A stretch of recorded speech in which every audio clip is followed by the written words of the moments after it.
Grabe! Sobrang laki ng new soft sunshine seed new method. Hi guys! Papasad mo here. Ngayon guys, may new seed method na naman tayo na nadiskubre. Tignan nyo rin guys, may isang higanteng kitsune sa likuran ko. 70 kilograms yan! Ngayon, mga kaibigan, ang una natin gagawin is linisin ang ating garden at i-reclaim natin ang mga sugar apples. Guys, pa-follow ako dito sa TikTok natin ngayon. Fake Streamer Official.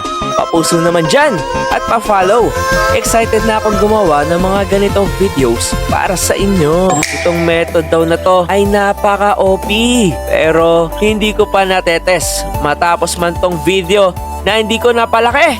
At least, pinakita ko paano ang right method. Okay?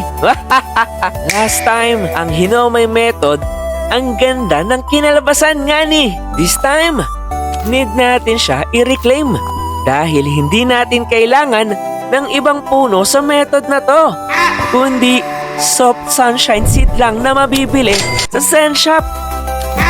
Gumaan na naman si Titanic Kitsune. Napakaganda niya. Anyways, eto na. Meron tayo ditong 8 soft sunshine seed. Unang-una, lapag natin ang 6 o 7 mga mooncats o depende kung ilang pet equip ninyo. Currently, basta may mooncats ha. At tsaka ng triceratops. Syempre, maliit, malaki ay ayos lang. Lalapag ko tong 2 higanteng triceratops ko. Di bale, ang ginawa ko is 6 na mooncat at 2 triceratops. Dahil may 8 tayong soft sunshine seed, ay ilalapag ko na lang kada plot. Tig-iisa sila. Ayan. Di bale, nalagay na natin lahat. Ngani! Sunod ay ang mga sprinklers. 2 master sprinklers. Since maraming seeds, 4 na godly. 8 advance para kalat na kalat at syempre, ang basic sprinklers. So, all set na! Syempre, uso din ang dilig-dilig. Yan! Feeling ko okay na. Hintay na lang tayo ng mga passive ng triceratops natin.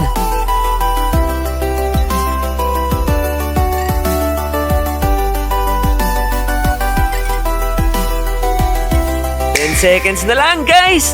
Susugod na mga higanting triceratops ability. Ayan na! Takbo! Tagang!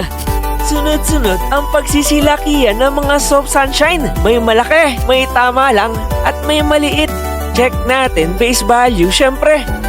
Mga normal lang pala to. Yung maliliit is shovel or claim na lang natin. Napansin ko lang, iba to. Hindi tulad ng Hinomay at Spike Mango na madali lang. Kahit bata ay matututo. Dito guys, sa part na to, kahit spam na ng sprinklers at may method, hindi agad kumakagat. Ngani, inaabot ako ng ilang oras din dito. Guys, kaka-shovel at claim. Kaya skip na lang natin sa part ang kinaya. Medyo mahirap at madugo ang method na to. Ang kailangan mo dito ay patience, okay? Heto pala mga giant soft sunshine video na nagsilakihan.